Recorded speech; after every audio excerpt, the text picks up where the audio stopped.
শুভ সকাল বন্ধুরা, আজকে আমি অন্যরকম একটা ভিডিও শেয়ার করব। আজকে সকাল থেকে সন্ধ্যা পর্যন্ত কি কি কাজ করি আমি সেটাই আপনাদের সাথে আজকে শেয়ার করব। সকালে উঠে আমার প্রথমে যে কাজটা থাকে সেটা হচ্ছে গোছলটা সেরে নিতে হবে, তারপর ছাদে যেতে হবে ফুল আনার জন্য। তাহলে চলুন দেখা যাক, আমরা বের হয়ে যাই। এই যে দেখেন, গতকাল রাত থেকে প্রচুর বৃষ্টি হয়েছে এবং বিদ্যুৎও ছিল না। সেই রাত 1টায় বিদ্যুৎ গেছে, সকালবেলা 9টার সময় বিদ্যুৎ চলে আসছে, তাই একটু ঘুম থেকে উঠতে লেট হয়ে গেছে। এখন বোন আর আমি চলে যাব ছাদে ফুল আনার জন্য, যেটা হচ্ছে আমার সকালবেলার প্রথম রুটিনের প্রথম কাজ। তাহলে চলেন, দেখা হবে ছাদে গিয়ে।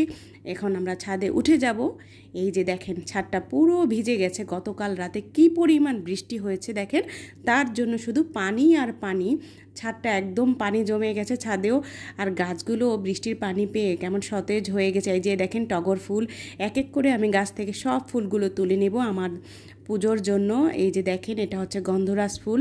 বৃষ্টি পাওয়ার সাথে সাথে আবার নতুন করে গন্ধরাজ ফুল ফোটা শুরু করেছে। এটা একবার ফুল দিয়েছিল, বৃষ্টি পাওয়ার সাথে সাথে সে আবার নতুন করে প্রাণ ফিরে পেয়েছে। এক এক করে আমি সব ফুলগুলো তুলে নেব। এটা হচ্ছে আমার শখের ছাদ বাগান, যা অনেক যত্ন সহকারে আমি ছাদ বাগানটা গড়ে তুলেছিলাম। একটু একটু করে অনেক যত্ন করে এই বাগানটা আমার গড়া। দেখেন, এই গাছটা অনেকটা ঝোপালো, আর এই গাছের ওই দিকটার ফুলগুলো না আমি একদমই তুলতে পারি না। প্রথম দিকের ফুলগুলো যা তুলতে পারি, কিন্তু ওই দিকটার ফুলগুলো একদমই তোলা যায় না।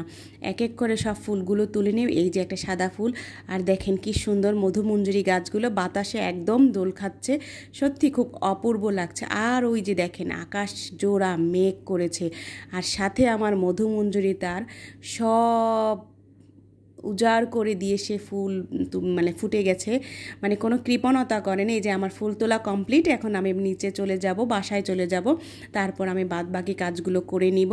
চলেন এবার বাসায় যাব, এবার আমরা ঘরে ফিরে যাব।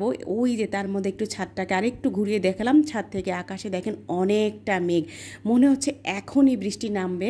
এখনই বলতে কি, আমি তো ভিডিওটা পরে হয়ে গেছে, কিন্তু এডিটটা যখন করছি সত্যি কিন্তু সকালবেলা কিন্তু তারপরেই বৃষ্টিটা হয়েছিল অনেক। আর কি আর করার, এই যে এখন আমি কিন্তু এডিট করছি, কিন্তু এখনও কিন্তু বাইরে বৃষ্টি হচ্ছে। আমার বোন একটু ঘুরে, যে এখন আমরা নিচে নামবো। ছাদ থেকে নিচে নামার পর তারপর আমি বাকি কাজগুলো সেরে নিব, সেটাও আপনাদের সাথে আমি শেয়ার করবো। এই যে সকালে ফিরেই আমি দুপুরে রান্নার প্রস্তুতি নিচ্ছি। আমি ভাবলাম যেহেতু বৃষ্টি চলছে, তাহলে তো খিচুড়ি ছাড়ার কোনো কথাই হবে না। যেহেতু চাল ডাল মিশিয়ে খিচুড়ি রান্না করব, আর সাথে হচ্ছে গরম গরম কষা মাংস। তাহলে চলুন রান্নাটা সেরে নিই আমি, তারপরে দেখা হবে আবার বাদ বাকি কাজ সেরে।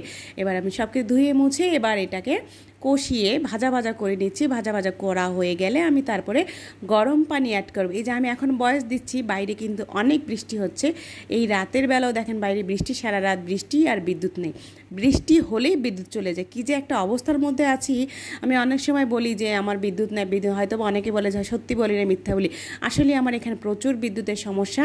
ফাঁকে আমি একটু চা খেয়ে নেব, যেহেতু আমি 1 নম্বর চা খোর, চা ছাড়া আমার চলেই না। ফাঁকে একটু চা করে নিচ্ছি। আমার খিচুড়ি রান্নাটা কথা বলতে বলতে হয়ে গেল। এবার আমি কষা মাংসটা রান্না করব। মাংসটা আমি একদম কষিয়ে কষিয়ে রান্না করব, তার জন্য আলাদা কোনো পানি দিব না। মাংস থেকে যে পানিটা বের হবে সেখানে আর হালকা একটু গরম পানি দিয়ে মাংসটা রান্না করে নেব। এই যে আমার মাংস রান্না হয়ে গেছে, সাথে সাথে আমার মাংস রান্নাও শেষ, খিচুড়িটা দমে রেখে দিয়েছি। এই যে দুপুর হয়ে গেছে, সবাই চলে এসেছে খাবার জন্য। মেয়েকে বসিয়ে দিয়েছি খাবারের জন্য, ওই যে হাতে মোবাইল নিয়ে বসে গেছে সে। এক এক করে সবাইকে বসিয়ে দিয়েছে, মেয়েকে না। এই যে মাংস কষা ছিল, কাঁকরোল ভাজা ছিল, লেবু শসা স্যালাড ছিল। এভাবে দুপুরে রান্নাটা জমিয়ে খেলাম সবাই মিলে একসাথে। ফাঁকে বিকালবেলা আমি একটু ঘুমিয়েছিলাম, ঘুম থেকে উঠে আবার বিকালে নাস্তার জন্য রেডি হয়ে গেলাম। এখন ভাবলাম ঘরে কি বানাবো, দেখি একটু পপকর্ন ছিল, তাহলে পপকর্নটা ভেজে নিই। এই পপকর্নটা আর চায়ের সাথে খেতে খুব ভালো লাগে। ভাবলাম যেহেতু বর্ষা হচ্ছে, একটু মুখরোচক বলতে পপকর্নটা ভাজা ভালো লাগবে। পপকর্নগুলো দেখেন কী পরিমাণ ফুটতেছে, পপকর্ন ভাজা, আর হচ্ছে সাথে হচ্ছে গরম গরম দুধ চা। এসব হলে আর তো কোনো কথাই নেই। পপকর্নগুলো খুব সুন্দরভাবে প্রতিটা পপকর্ন ফুটে উঠে চাও হয়ে গেছে, আমার পপকর্নও ভাজা হয়ে গেছে। এই হচ্ছে আজকে সন্ধ্যার নাস্তা। আর আমার ভিডিওটা কেমন হয়েছে অবশ্যই একটা ছোট কমেন্ট করে জানাবেন। ভালো লাগলে অবশ্যই আবার একটা ভিডিও দেব।